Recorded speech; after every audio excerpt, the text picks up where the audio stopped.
jasad Nabi Muhammad pernah ingin dicuri 2 kali.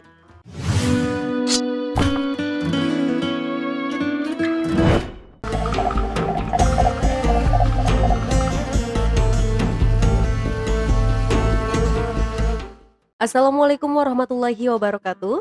Sahabat Al-Hariyah yang dirahmati Allah, tahukah kamu, jasad Nabi Muhammad pernah ingin dicuri 2 kali. Makam Nabi Muhammad terletak di dekat Masjid Nabawi. Banyak orang yang mendatangi makam Nabi Muhammad ini untuk sekedar berziarah atau berdoa di depan makam Rasulullah Shallallahu Alaihi Wasallam.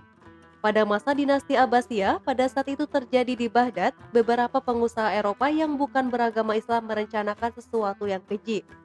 Mereka ingin mempermalukan umat Islam. Pada saat itu sedang berlangsung musim haji, sehingga banyak umat muslim yang melaksanakan ibadah haji.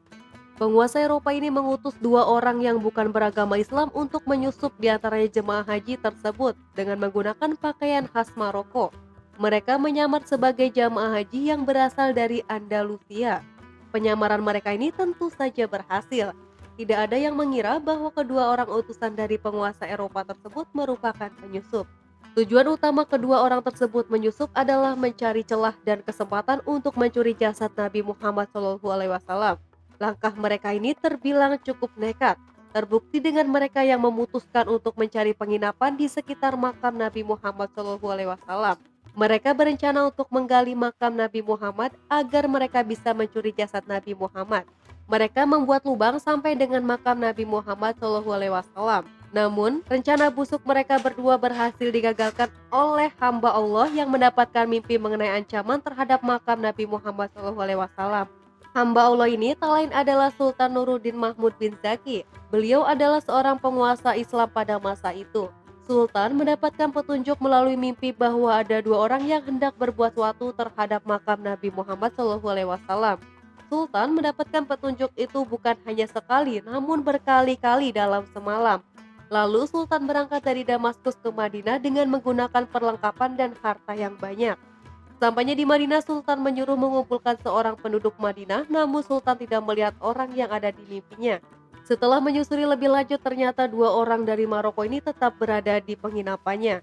Ketika melihat keadaan keduanya, Sultan terkejut karena kedua orang tersebut sama dengan orang yang ada di dalam mimpinya.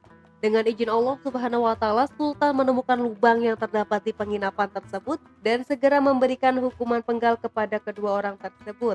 Setelah itu, Sultan menutup lubang tersebut dengan timah dan segera kembali untuk memimpin kerajaannya. Usaha pemindahan makam Nabi Muhammad yang kedua ini dilakukan oleh Al-Hakim Al-Ubaidi, namun ia mengutus Abu Al-Futuh untuk memindahkan makam Nabi Muhammad di Madinah ke Mesir, namun rencana ini berhasil digagalkan karena Abu Al-Futuh ini berhasil insyaf setelah dibacakan surat At-Taubah ayat 12-13 oleh masyarakat Madinah. Namun, Al-Hakim Al-Ubaidi tidak berhenti begitu saja. Ia kembali memerintahkan utusannya untuk memindahkan makam Nabi Muhammad SAW. Utusannya menggali makam Nabi Muhammad SAW, namun belum selesai utusannya menggali, secara mengejutkan rakyat Madinah dikejutkan dengan suara dan sinar yang ada di Madinah.